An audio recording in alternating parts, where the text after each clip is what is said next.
అతడు నాకు మొరపెట్టగా నేను అతనికి ఉత్తరం ఇచ్చాను.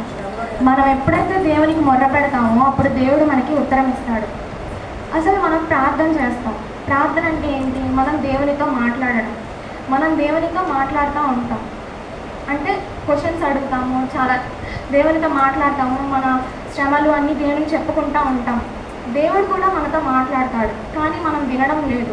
ఇక్కడ ప్రశ్న ఏంటంటే, మనం దేవునితో మాట్లాడుతున్నామా లేదా, మనం వింటున్నామా లేదా, అంతేగాని దేవుడు మనతో మాట్లాడుతున్నాడా కాదు. చాలామంది అనుకుంటూ ఉంటారు, కానీ దేవుడు మనతో మాట్లాడేమో, ఆయన రాయిలా అంటాడేమో అని అనుకుంటారు, కానీ దేవుడు ఖచ్చితంగా మనతో మాట్లాడతాడు. ఇక్కడ మన పితరులతో మాట్లాడిన దేవుడు మనతో కూడా మాట్లాడటానికి ఇష్టపడతా ఉన్నాడు. అబ్రహాముతో, ఇస్సాకుతో ఎలాగైతే దేవుడు మాట్లాడాడో మనతో కూడా దేవుడు ఖచ్చితంగా మాట్లాడతాడు. ఇక్కడ ప్రాముఖ్యంగా 5 విషయాలు మనం చూస్తాం. దేవుడు 5 పద్ధతుల ద్వారా మనతో మాట్లాడతాడు. మొదటిగా దేవుడు తన స్వరం ద్వారా దేవుడు మనతో మాట్లాడతాడు. మొదటి సమూయేలు గ్రంథము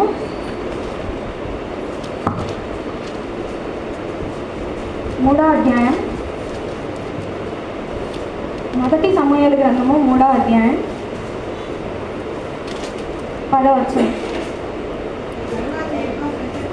తరువాత యెహోవా ప్రత్యక్షమై నిలిచి ఆ రీతిగా సమూయేలు సమూయేలు అని పిలవగా, సమూయేలు నీ దాసుడు ఆలకించుచున్నాడు, ఆజ్ఞ ఇమ్మనెను.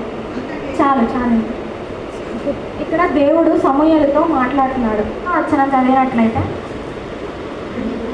నీవు పోయి పండుకొమ్ము, ఎవరైనా నిన్ను పిలిచినాడగా యెహోవా నీ దాసుడు ఆలకించుచున్నాడు, ఆజ్ఞ ఇమ్మని చెప్పుమని సమూయేలుతో అనగా. చాలండి.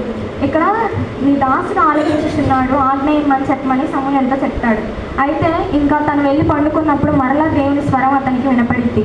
అతను ఏం చెప్తాడంటే, మరలా వినపడినప్పుడు చిత్తము నీ దాసును ఆలకించుచున్నాడు అని చెప్తాడు. అంటే ఇక్కడ దేవుడు తన స్వరం ద్వారా మనతో కూడా మాట్లాడుతున్నాడు. సమూయేలుతో ఎలాగైతే దేవుడు మాట్లాడాడో మనతో కూడా తన స్వరం ద్వారా మాట్లాడటానికి ఇష్టపడతా ఉన్నాడు. ఇంకా రెండవది మనం చూసినట్లయితే, దేవుడు మనతో తన వాక్యం ద్వారా మాట్లాడతాడు. యోహాను సువార్త 1వ అధ్యాయం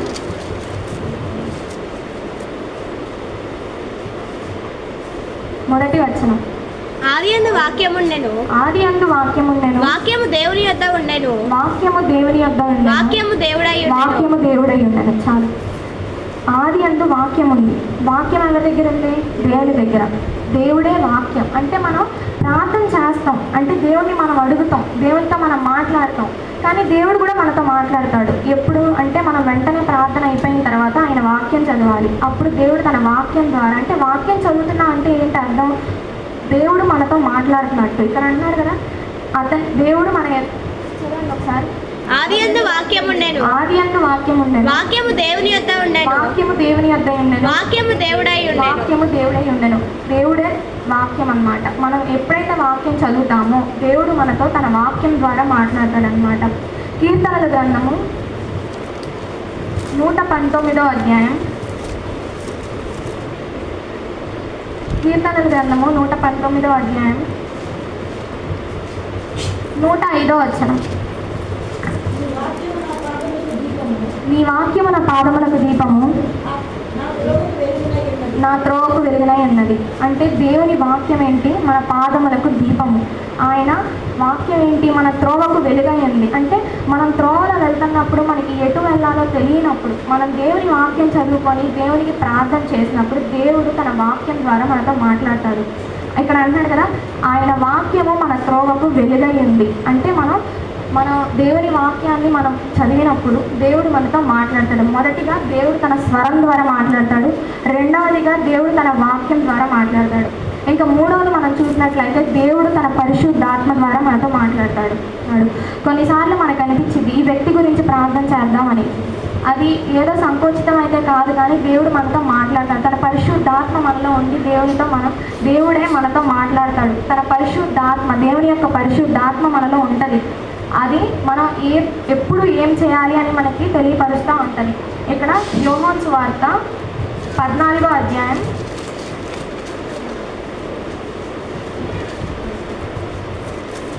1 21వ వచనం. నా ఆజ్ఞలను అంగీకరించి వాటికి నా ఆజ్ఞలను అంగీకరించి వాటిని గైకొని వాడే నన్ను ప్రేమించువాడు నన్ను ప్రేమించువాడు నన్ను ప్రేమించువాడు నా తండ్రి వలన ప్రేమింపబడును నేనును వారిని ప్రేమించి వానికి నన్ను కనపరుచుకొందునని చెప్పాను. అంటే దేవుడు మనం ఎప్పుడైతే దేవుని యొక్క ఆజ్ఞలను అనుసరించి నడుచుకుంటామో అప్పుడు ఇక్కడ ఏమంటాడు, నన్ను ప్రేమించిన వాడు నా తండ్రి వలన ప్రేమింపబడును. మనం ఎప్పుడైతే దేవుని యొక్క ఆజ్ఞలను అనుసరించి నడుచుకుంటామో అప్పుడు దేవుడు తన పరిశుద్ధాత్మ ద్వారా మనతో మాట్లాడతాడు. 26వ వచనం చదవండి. యోహాను సువార్త 14వ అధ్యాయం. ఆదరణకర్త అనగా తండ్రి నా నామమున పంపబో పరిశుద్ధాత్మ సమస్తమును మీకు బోధించి నేను మీతో చెప్పిన సంగతులన్నిటినీ మీకు జ్ఞాపకము చేయను. చాలు. అంటే ఇక్కడ ఏంటి, పరిశుద్ధాత్మ మనకు దేవుడు ఏమైతే చెప్పాలని అనుకుంటున్నాడో ఆ విషయాలన్నీ పరిశుద్ధాత్మ దేవుడు మనకు తెలియపరుస్తాడు. అంటే మొదటిగా దేవుడు తన స్వరం ద్వారా మనతో మాట్లాడతాడు. రెండవది తన వాక్యం ద్వారా దేవుడు మనతో మాట్లాడతాడు. మూడవది దేవుడు తన పరిశుద్ధాత్మ ద్వారా మనతో మాట్లాడతాడు. ఎలాగైతే పితరులతో మాట్లాడాడో దేవుడు అలానే మనతో కూడా మాట్లాడతాడు. నాలుగవది దేవుడు తన ప్రవక్తల ద్వారా మాట్లాడతాడు. హెబ్రీయులకు రాసిన పత్రిక 1వ అధ్యాయం 1వ వచనం. పూర్వకాలమందు నానా సమయములలోను నానా విధములుగాను ప్రవక్తల ద్వారా మన పితరులతో మాట్లాడిన దేవుడు. పూర్వకాలాల్లో కొన్ని సమయాలందు దేవుడు తన పితరులతో మాట్లాడాడు. అలానే దేవుడు తన పితరులతో ఎవరి ద్వారా మాట్లాడాడు? ప్రవక్తల ద్వారా, పాస్టర్స్ ద్వారా దేవుడు మనతో మాట్లాడడానికి ఇష్టపడతా ఉన్నాడు. పూర్వకాలాల్లో ఎలాగైతే ప్రవక్తల ద్వారా మాట్లాడాడో దేవుడు అలానే మనతో కూడా మాట్లాడతాడు. యెషయా గ్రంథము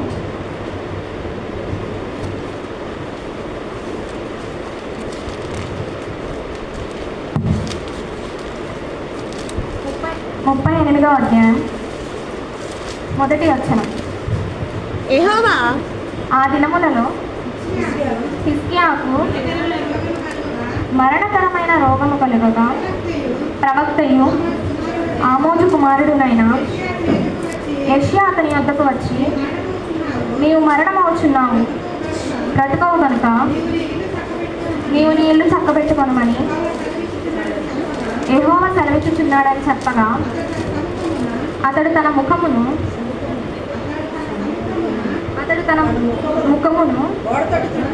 గోడ తట్టు త్రిప్పుకొని యెహోవా యథార్థ హృదయుడునై సత్యముతో నీ సన్నిధిని నేను ఇట్లు నడుచుకొంటినో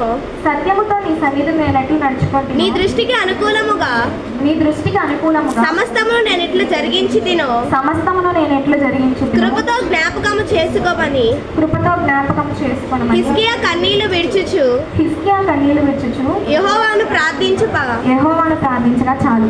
ఇక్కడ హిజ్కియాకి ఏం జరిగింది? మరణకరమైన రోగం వచ్చింది. ఇక్కడ మరణకరమైన రోగం కలగా అప్పుడు దేవుడు ఒక ప్రవక్త యెషయాకు దేవుడు సెలవిస్తాడు, నువ్వు నా కుమారుడైన హిజ్కియా దగ్గరికి వెళ్ళి అతను మరణమవుతున్నాడు కాబట్టి నువ్వు నీ ఇల్లుని చక్కదిద్దుకో అని చెప్పు అని దేవుడు యెషయాకు చెప్తాడు. అప్పుడు యెషయా వెళ్ళి హిజ్కియా దగ్గరికి వెళ్ళి, నువ్వు మరణమవుతున్నావు కాబట్టి నీ ఇల్లుని నువ్వు చక్కదిద్దుకో అని చెప్తాడు.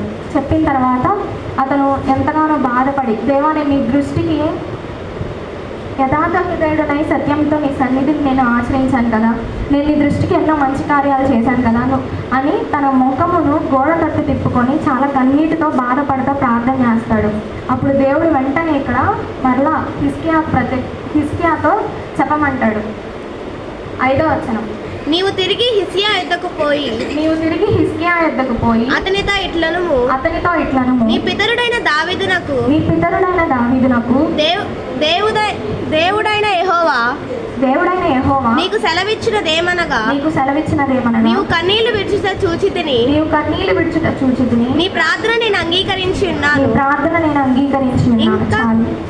ఇక్కడ దేవుడు మరలా యెషయాకు తన దేవుని యొక్క వాక్కు ప్రత్యక్షమవుతుంది. నువ్వు కన్నీళ్లు విడుచుట నేను చూశాను, అని చెప్పి దేవుడు ఏం చేస్తాడంటే ఇక్కడ మరలా అతనికి 15 సంవత్సరములు ఆయుష్ని పొడిగిస్తాడు. అంటే దేవుడు తన ప్రవక్త అయిన యెషయా ద్వారా హిజ్కియాతో మాట్లాడాడు. అంటే దేవుడు మనతో ప్రవక్తల ద్వారా మనతో మాట్లాడుతూ ఉంటాడు. మనం గ్రహించాలి, అది దేవుడు ఏం చెప్తున్నాడో మనం దాన్ని చేయడానికి సిద్ధంగా ఉండాలి. దేవుడు 4వది ప్రవక్తల ద్వారా మాట్లాడతాడు. ఇంకా 5వది మనం చూసినట్లయితే దేవుడు కళల ద్వారా, దర్శనాల ద్వారా దేవుడు మనతో మాట్లాడతాడు. మొదటి రాజుల గ్రంథము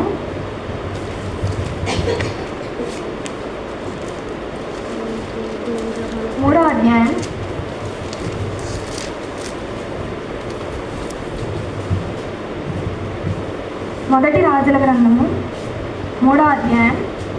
5వ వచనం. గిబియోనులో యెహోవా రాత్రివేళ స్వప్నమందు సొలొమోనుకు ప్రత్యక్షమై, నేను నీకు దేనినిచ్చుట నీకు ఇష్టమో దానిని అడగమని దేవుడు అతనితో సెలవీయగా. చాలు, దేవుడు ఇక్కడ సొలొమోనుకి స్వప్నమందు అంటే తన కళలో దేవుడు ప్రత్యక్షమవుతున్నాడు. నీకు ఏది కావాలో నన్ను అడుగు, నేను ఇస్తాను అని చెప్తున్నాడు. ఇక్కడ దేవుడు కళల ద్వారా కూడా దేవుడు మనతో మాట్లాడతాడు. సొలొమోనుతో ఏ విధంగా అయితే ఇక్కడ అడుగుతాడు సొలొమోన్ని, నీకు ఏది కావాలో నన్ను అడుగు, నేను ఇస్తాను అని చెప్పినప్పుడు సొలొమోను, దేవుడా నేను చాలా చిన్నవాడిని, నువ్వు నా పితరులు అయినా నా తండ్రి దావీదు తర్వాత నన్ను రాజుగా నియమించావు, కాబట్టి నువ్వు నాకు జ్ఞానం ఇవ్వు అని దేవుడిని సొలొమోను అడుగుతాడు. అప్పుడు దేవుడు సొలొమోనుకి జ్ఞానం ఇస్తాడు. అంటే దేవుడు కళల ద్వారా కూడా మనతో మాట్లాడతాడు. మొదటిది దేవుడు ఎలా మాట్లాడతాడు మనతో? స్వరం ద్వారా. 2వది వాక్యం ద్వారా. 3వది పరిశుద్ధాత్మ ద్వారా. 4వది ప్రవక్తల ద్వారా. 5వది కళలు, దర్శనాల ద్వారా. ఇక్కడ కళలు, దర్శనాల ద్వారా దేవుడు మనతో మాట్లాడతాడు. యోబు గ్రంథము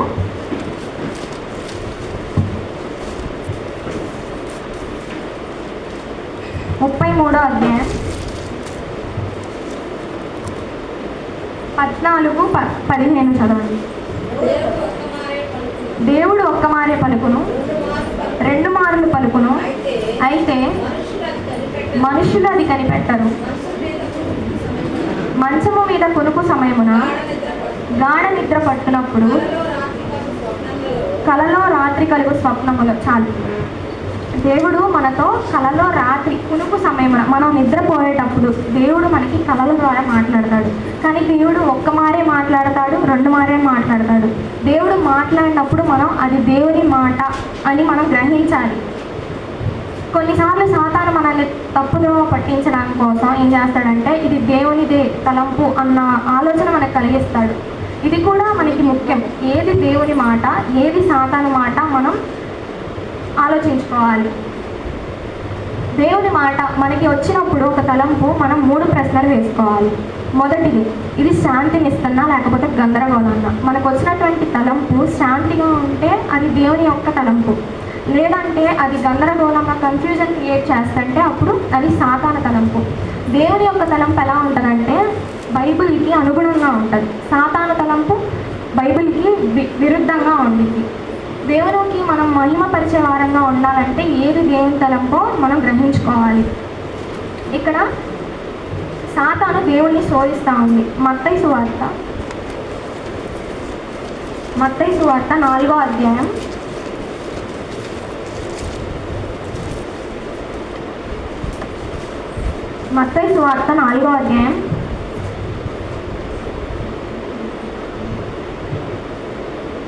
3వ వచనం. ఆ శోధకుడు ఆయన యొద్దకు వచ్చి నీవు దేవుని కుమారుడవైతే ఈ రాళ్ళు రొట్టెలునట్లు ఆజ్ఞాపించుమనెను. శోధకుడు ఎవరి దగ్గరికి వెళ్ళాడు? దేవుని దగ్గరికే వెళ్ళాడు. దేవుడు అంతటి వాడి దగ్గర, దేవుని ఎంత గొప్ప దేవుడు, ఆయన దగ్గరికే వెళ్ళి సాతాను శోధిస్తూ ఉన్నాడు. ఇంకా మనం ఎంతటి వారం? మనం కూడా సాతాను చేత శోధింపబడతా ఉంటాం. అంధకార సంబంధమైనటువంటి శక్తులతో మనం శోధింపబడతా ఉంటాం. ఇక్కడ శోధకుడు వెళ్ళి ఆయన దగ్గరికి వెళ్ళి ఏం చేస్తున్నాడు? నువ్వు దేవుని కుమారుడు అయితే ఈ రాళ్ళు రొట్టెలగినట్లు ఆజ్ఞాపించమంటున్నాడు. అంటే దేవుడు గ్రహించాడు ఇది సాతాను తలంపు అని. ఇక్కడ గ్రహించాడు కాబట్టి దేవుడు సాతానికి ఎలా జవాబిస్తున్నాడు? వాక్యం ద్వారా.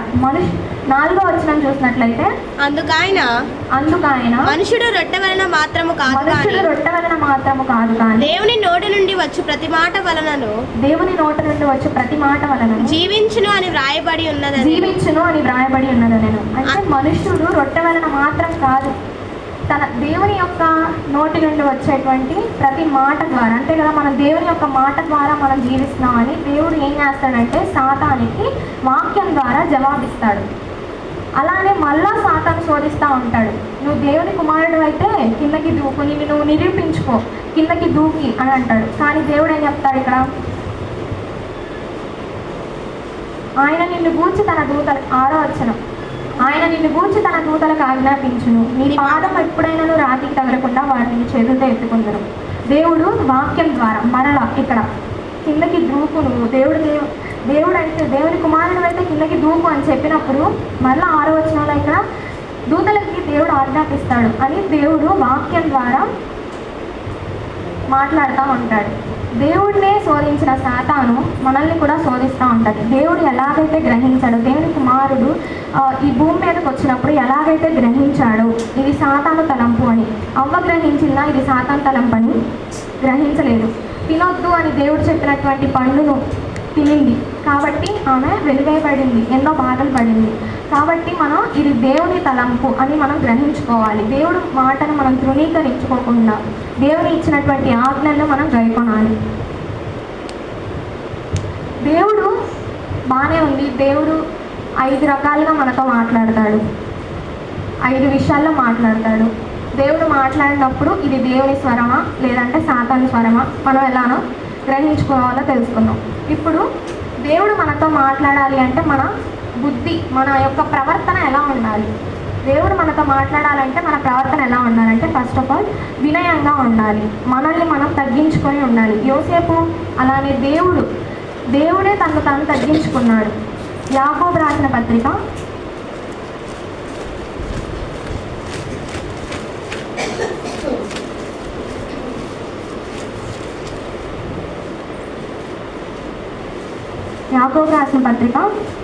4వ అధ్యాయం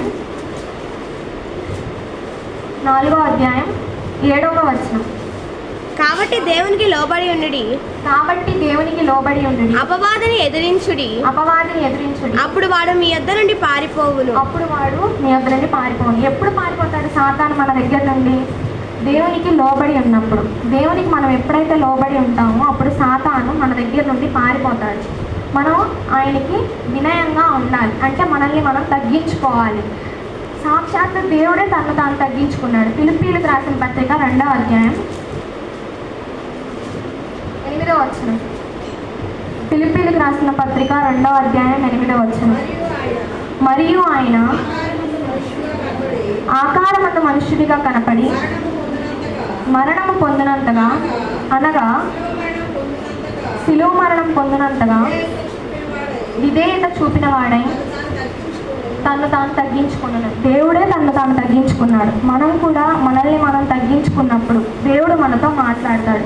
మొదటిగా మనం వినయంగా ఉన్నప్పుడు దేవుడు మనతో మాట్లాడతాడు, అంటే మనల్ని మనం తగ్గించుకున్నప్పుడు. రెండవదిగా మనం విధేయత కలిగి ఉండాలి, అప్పుడు దేవుడు మనతో మాట్లాడతాడు.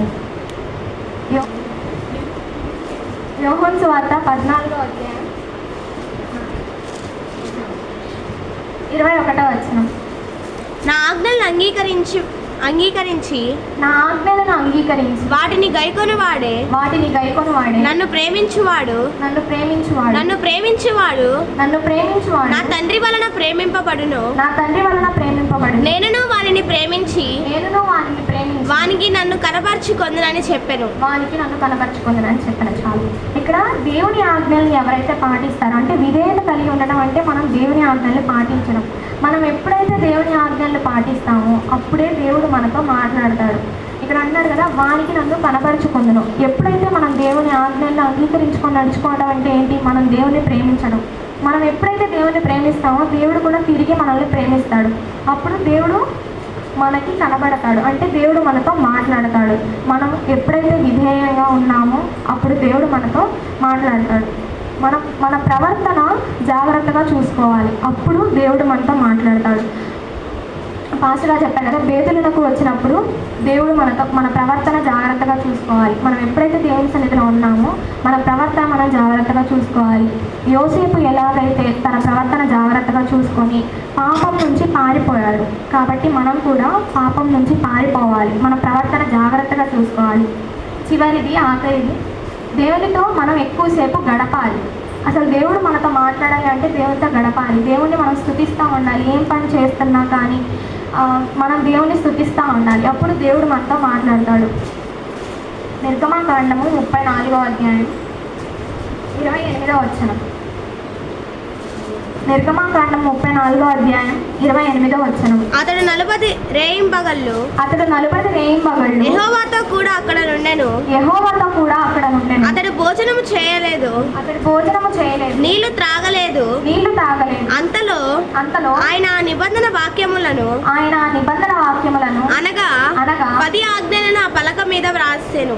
10 ఆజ్ఞలను ఆ పలక మీద వ్రాసించాలి. అంటే ఇక్కడ మోషే 40 రేయింబగళ్ళు అంటే రాత్రి పగలు 40 రోజులు దేవునితో ఉన్నాడు, దేవునితో గడిపాడు. అంటే మనం కూడా దేవునితో ఎక్కువసేపు గడపాలి. అతను దేవునితో అంతసేపు గడిపిన తర్వాత అతని కిందకి కొండ మీద నుంచి, సినాయి పర్వతం మీద నుంచి దిగి కిందకి వస్తుంటే అతని ముఖం ప్రకాశించింది. మనం ఎప్పుడైతే దేవునిలో ఉంటామో అప్పుడు మన ముఖము వెలుగుగా ఉంటుంది, మన ముఖం ప్రకాశంగా ఉంటుంది. అది మనం ఏం చేసినా రాదు, కానీ దేవునిలో ఉంటే మనకి ఆ ప్రకాశత అనేది వచ్చింది. ఇక్కడ దేవుడు మనతో ఈ విధంగా దేవుడు మనతో మాట్లాడతాడు. మనం ఎప్పుడైతే మన ప్రవర్తన జాగ్రత్తగా చూసుకుంటూ ఉంటామో దేవుడు అప్పుడు మనతో మాట్లాడతాడు. దేవుడు ఇచ్చిన వాక్యం జీవించిన దాకా. ఆమేన్.